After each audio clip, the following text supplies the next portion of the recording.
What is up, YouTube? This is Ender from War and Glory, bringing you the latest recap of our arranged war against Mariana Trench. I'll be filling in for Chase with the recaps until Chase is back.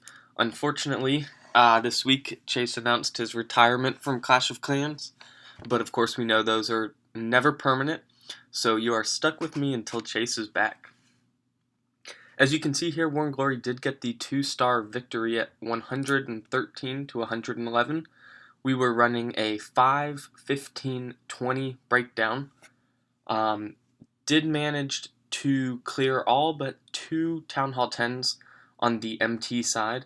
Our 11s went 8 out of 10 on dips, so did a pretty good job there.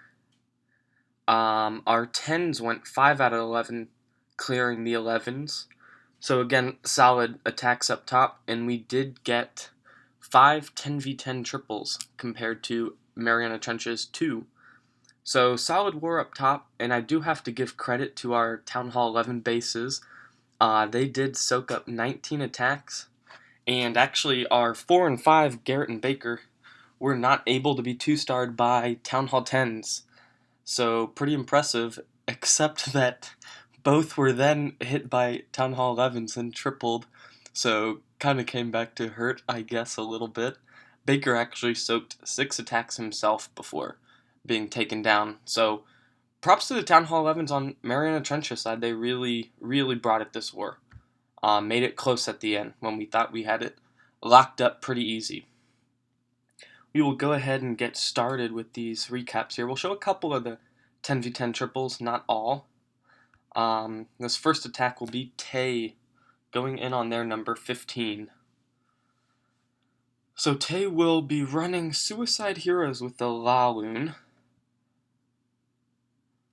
Suicide Heroes should be coming in around 9 o'clock if I remember correctly.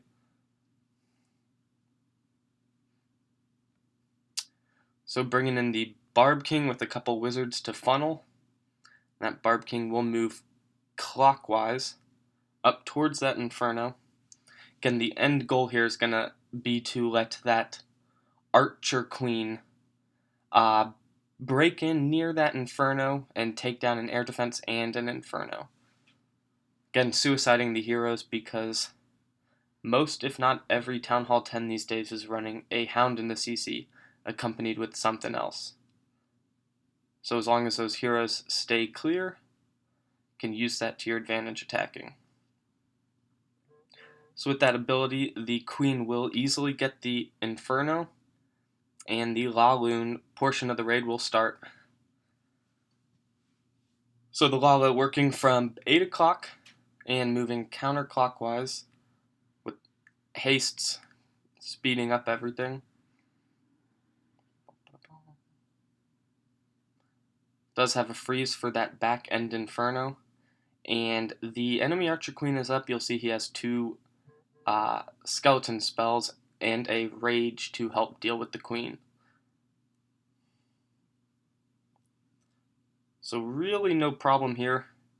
Plenty of loons left over, and really only 1 wizard tower left standing. Going to have plenty of loons for cleanup. Has 1 in the bag to drop where he wants, and minions all over the place. So we will go ahead and fast forward through this cleanup. Again, very nice hit here on 15. Our Town Hall 10s did start off very strong. I believe it was the first 3 Town Hall 10 attempts were all triples, and the 4th one was a 94% by Baker. So really came out of the gates and put a lot of pressure on the Mariana Trench side. Next up will be Stewie on 17, using a bitch attack. Easily one of our favorite strategies over in War and Glory if you know anything about us. So Stewie has a bowler here to bounce onto this mortar, and then we'll start dropping his golems. See a couple witches in the corner at 6 o'clock and 9 o'clock. Bowlers behind them, and golems coming in at 7:30.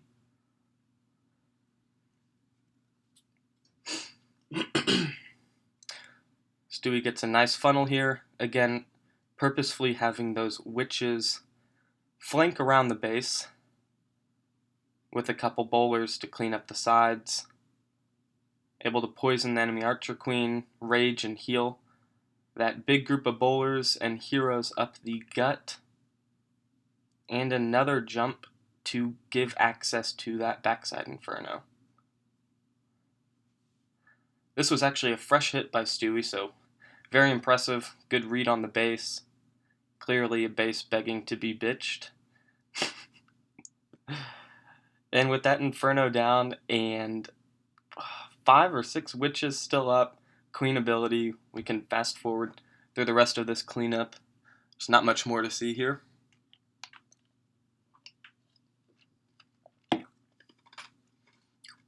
So great attack, Stewie. And we will hop on to see one more 10v10 here. This will be Tommy Boy running in on 18 with an air attack. So again, this should be Suicide Heroes and a massive Laloon.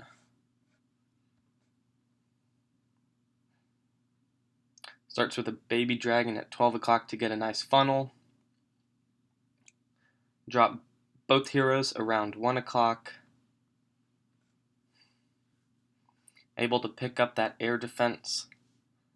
And at least one archer tower. And before that queen ability, he starts deploying the Laloon portion, really getting a good start there.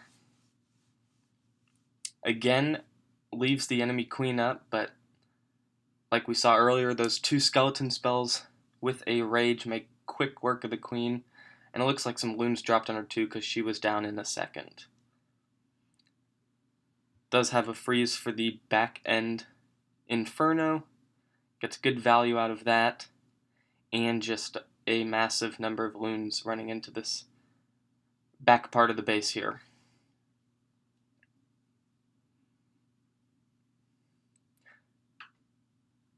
With that last wizard tower down, there will be just way too many balloons over here for any point defense to take out. Hundreds of pups around too, so not much time needed for cleanup. Nice hit by Tommy Boy there. Now the last 2 10v10 triples were by, Tom and then myself, both bitch attacks. For time's sake, we will skip those this recap. And last but not least, we'll go ahead and look at Rohan, fresh hitting their 30 to get a little bit of Town Hall 9 action in here too. Rohan's going to start off with a queen walk at 6 o'clock, wanting to bring her up to 3 o'clock.